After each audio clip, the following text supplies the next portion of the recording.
दिल्ली में प्रेमानंद जी के एक और भक्त, क्या कहेंगे? आपने यूट्यूब पे सुना होगा उनको, अपना नाम सुना होगा। जी नमस्कार, बहुत बहुत धन्यवाद। आपने प्रेमानंद महाराज जी के बारे में हमें बोलने का मौका दिया। उनके जैसा संत हमें नहीं लगता है कि इस संसार में दोबारा होगा।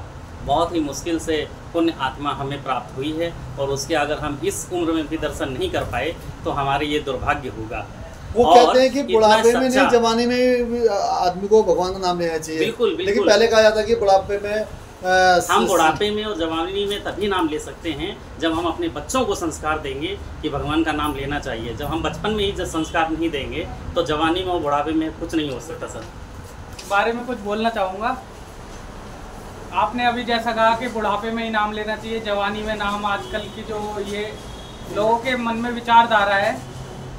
हमारा जो मनुष्य जन्म है, आप हमारे शास्त्र उठा के देखिए, हमारे नहीं किसी भी धर्म के, हिंदू धर्म, सिख धर्म, आप सब में यही देखिए, इस मनुष्य जन्म का ध्येय जो है, जो लक्ष्य है, वो भगवत प्राप्ति है।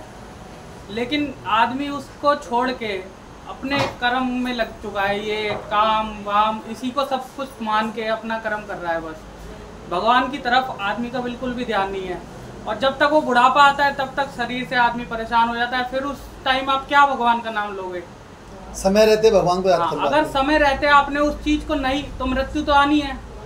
आप चाहे किसी भी पोस्ट पे हो, कितने भी पद के अधिकारी हो, कुछ भी हो, आप, मृत्यु तो सत्य है।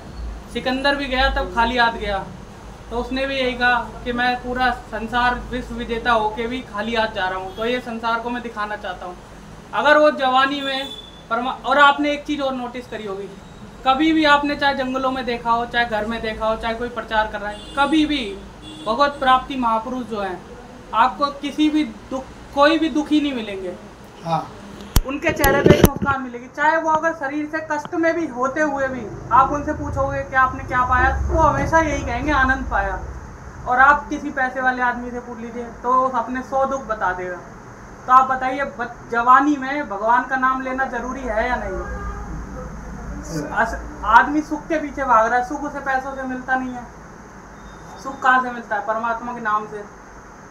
परमात्मा के नाम वाला आदमी कोई आपको दुखी नहीं मिलेगा। कोई अपने मुंह से ये नहीं कह सकता कि हाँ मेरे को दुख है जीवन में। दुख होते हुए भी उसके अंदर एक आध्यात्मिक शांति होती है। तो यही, इसलिए अगर अपने बच्चों को जवानी में ही आप, या अपने शुरू से ही आप थोड़ा भगवान की तरफ भक्ति भावना में जोड़ेंगे। पढ़ाई भी ज़रूरी है, अपने कर्म भी ज़रूरी है, लेकिन अपनी एक धर्म कर्म जिससे यह आत्मा को अपने भगवत प्राप्ति कराना भी ज़रूरी है। अगर आपको भगवत प्राप्ति नहीं भी होती, लेकिन आप कहीं से स्टार्ट तो करो। एक जीवन में जब स्टार्ट नहीं करोगे, इस जन्म में नहीं होगी, अगले जन्म में होगी। लेकिन आप एक गुरु बनाइए, किसी को भी बनाइए, जहाँ आपकी श्रद्धा हो उसको बनाइए, लेकिन एक गुरु बनाइए, उस पर विश्वास रखिए और अपनी आध्यात्मिक उन्नति के लिए एक कदम आगे बढ़ाइए। आप संसारिक काम भी करिए, लेकिन आध्यात्मिक उन्नति की शुरुआत आप करिए जरूर।